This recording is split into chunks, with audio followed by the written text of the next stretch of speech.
เจ้าบลูเฮามันเป็นเพราะปากเป็นเพราะตัวเองไม่สงบไม่นู่นนี่นั่นอันนี้อาจจะเกี่ยวอาจจะเป็นผลเกี่ยวแมนยอมรับ แต่ว่าเราปกป้องตัวเองเนี่ยเราปกป้องครอบครัวนะเราปกป้องแม่เราปกป้องน้องเราปกป้องทุกคนที่เป็นครอบครัวที่เป็นเครือญาติเราปกป้องตัวเองเนี่ยเราปกป้องครอบครัวนะเราปกป้องแม่เราปกป้องน้องเราปกป้องทุกคนที่เป็นครอบครัวที่เป็นเครือญาติกับคนอื่นแบบนั้นพี่น้องเลยเพราะว่าคนสั่งการคือยายหมอนจัดการมันโลดคนแบบนี้สมควรเป็นแม่คนบอพี่น้องคอยสิขอว่าขึ้นเรื่องยายหมอนนี่ขั้งเดียวและขั้งสุดท้ายเท่านี้แหละแต่คนอื่นนะคอยจัดแน่สิบอกให้คอยโบมี่ถอยนะคะถ้าคอยพิษว่าตามพิษถ้าคอยถือว่าตามถืออย่าลำเอียงโลกไปนี่นะคอยบอกซ้ำนั่นแหละแน่นอนถ้าคอยพิษนี่คอยยอมรับพิษแน่นอนว่าต้องย่านว่าคอยสิย่านแต่ทดนะคนแบบคอยโบมี่ย่านแต่ทดสิบอกให้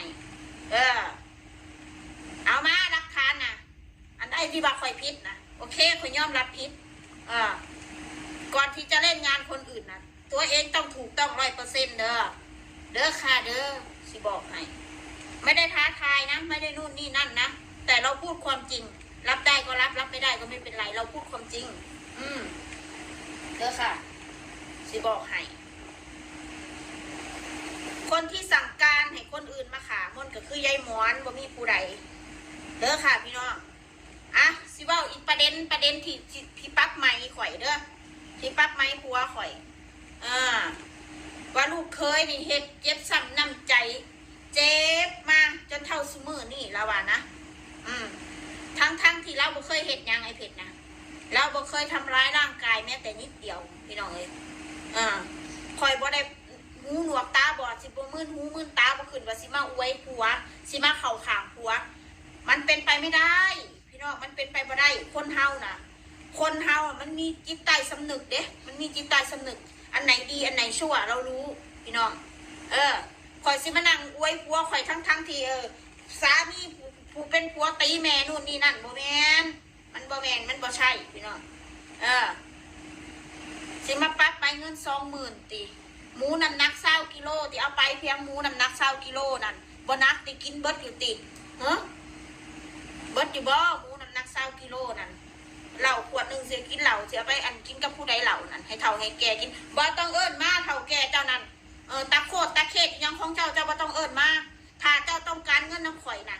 เด้อเจ้าบ่ต้องมาเอิ้นมานั่งเว้ากันคุยกันขอบ่ได้เป็นเรื่องเป็นราวปานนั้นขอบ่ได้คิดขอบ่อยากมีเรื่องแต่ว่าเจ้าต้องการเงินจากข่อยบ่โทรมาข่อยโอนแค่5 นาที2 นาทีเท่านั้นฮอดรวดเงินน่ะ20,000มันหน่อยเอาไลน์ก็หันก็ได้ว่าเป็นยังข่อยมีไห้อยู่เป็นไลน์ก็หันข่อยก็มีไห้อันนี้บ่ได้ว่าอวดร่ำอวดรวยด้วยพี่น้องข่อยมีไห้อีหลีข่อยมีไห้อีหลีถ้าข่อยอยากไห้ยายม้วนนะข่อยบ่จำเป็นต้องให้เรามาไม้หาเรื่องมาไม้ปากข่อยนู่นนี่นั่นบ่ข่อยไม้ปากขึ้นจะก็ยังได้ข่อยสิบอกไว้ให้ซะจะเอาข่อยมาด่าเสียให้หายเป็นขามปีขามศาสตร์แบบนี้ข่อยไม้ปากเจ้าขึ้นนะเจ้าบ่ย่านข่อยไม้ปากเจ้าติเจ้าคิดว่าเจ้าถือบ่เจ้าล่าคนอื่นไปถั่วนะยายหมอนบ่ผู้ใดสิว่าข่อยออกมาด่าแม่เจ้าของยายอันนี้บ่เป็นแม่ข่อยชุมเจ้าได้ยินไปบ่ได้ยินเลยเด้อยายอันนี้บ่เป็นแม่ข่อยแม่แล้วนอนติดเสื้อซักแงกตายอยู่เดี๋ยวนี้ข่อยก็บ่ได้สะอ่อนข่อยบ่ได้สนใจแล้วไม่ต้องเขาสินั่งเบิ่งอะไรไม่ต้องเขาสินั่งเบิ่งกันนี่ผู้ใดสิว่าข่อยใจดำก็แล้วแต่เพราะที่ว่าบาปกรรมเดี๋ยวตกนรกหมู่ไม่กับตกน้ำกันบ่เป็นหยังตกน้ำกันบาปกับบาปข่อยกับชิย่อมบาปตกน้ำกันเวรกรรมมันมีจริงให้มันมีมาโลดเวรกรรมนั่นบ่เป็นหยังดอกไม่เมื่อคนหนึ่งพยายามที่จะเข้าใจพยายามที่จะเป็นคนดีแต่ในเมื่ออีกฝ่ายหนึ่งมันทำให้เราจะชั่วให้เราเป็นคนชั่วเราก็ต้องชั่วให้มันถึงที่สุดพี่น้องเข้าใจบ่เข้าใจบ่ในเมื่อคนนั้นเขาต้องการให้เขาสว่างเขาต้องการให้เขาตกนรกเขาก็สิตกสิเป็นอย่างไรตกน้ำกันลงน้ำกันแหละมันสิเป็นอย่างไรเกิดเป็นคนคือกันสิเป็นอย่างก็แล้วแต่เป็นเปรตเป็นผีหาตาซาตานทั้งนั้นก็แล้วแต่ในเมื่อที่ออกมาพูดอย่างเงี้ยเราก็สามารถที่รับทุกสิ่งทุกอย่างได้แล้วเข้าใจบ่ถ้าไพ่บ่เข้าใจก็แล้วแต่เด้อแบบ ยอมบาปยอมเนรคุณยอมทุกสิ่งทุกอย่างเด้อค่ะเดี๋ยวกูจัดมึงทีหลังมึงด่ากูให้มึงสนุกปากไปเลยตอนนี้เดี๋ยวกูจัดมึงแน่นะคลิปนี้ก็ขอฝากถึงยายหมวนผู้เดียวเด้อพี่น้องเจ้าบ่ต้องคิดว่าข่อยเป็นคนในครอบครัวเจ้าตัดข่อยออกจากซัมมโนครัวเจ้าแล้วลูกข่อยเจ้าก็ตัดแล้วผู้ใดเสนอหน้าจะไปแต่งซื้อให้ลูกข่อยใครขอไปแต่งเจ้าไปตั้งซื้อให้ลูกข่อยเด้อขอบ่เอาซื้อของเจ้าตั้งให้ลูกข่อยนั่นข่อยเดี๋ยวประเทศลาวผ่านได้เดี๋ยวข่อยสิเอาลูกเขาไปเปลี่ยนซื้อประเทศลาวข่อยบ่เอาข่อยบ่ต้องการเดี๋ยวข่อยใช้ซื้อเองเจ้าบ่มีวันแม้แต่สิได้อุ้มลูกข่อยบ่ได้มีวันแม้แต่สิได้อันมือแขนออกโกดเอายังขอเฮิร์นมาจังใดก่อนอ้อมกอดเอาครอบครัวกลับคืนไปอีกต่อไป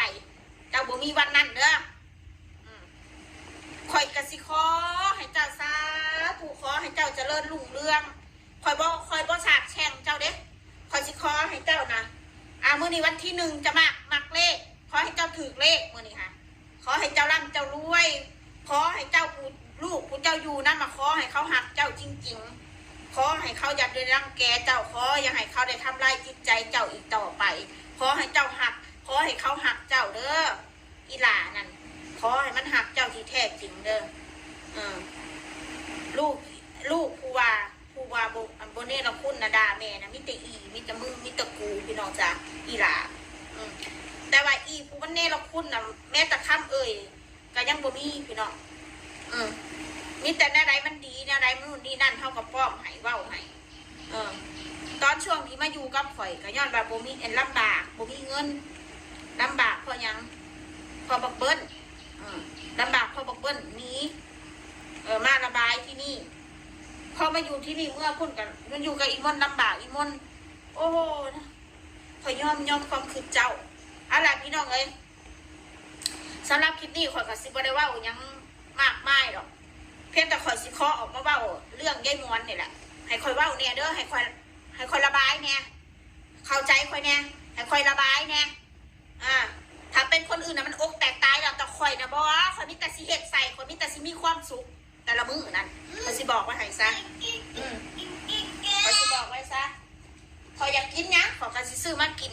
ข่อยอยากเฮ็ดหยังก็เรื่องของข่อยบ่อยากข่อยก็นอนพี่น้องเอ้ยมีแต่ซ้ำนั่นแหละชีวิตข่อยบ่ได้มีหยังเด้มีแต่ซ้ำนั่นแหละคนอื่นอยากด่าไปด่าไปเรื่อยๆนี่เห็นบ่ลูกข่อยนี่เห็นบ่เด้อ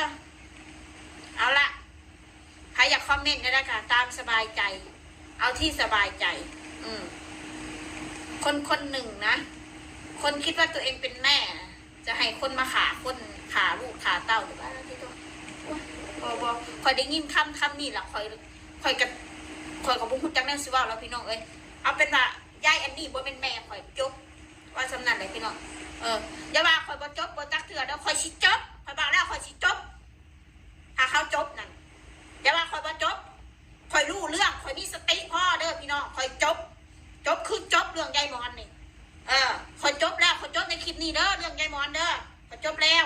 แต่ว่าเรื่องคนอื่นที่มันด่าคอยนะคอยจัดแน่คอยบ่จบเรื่องคนอื่นน่ะเข้าใจนะคะ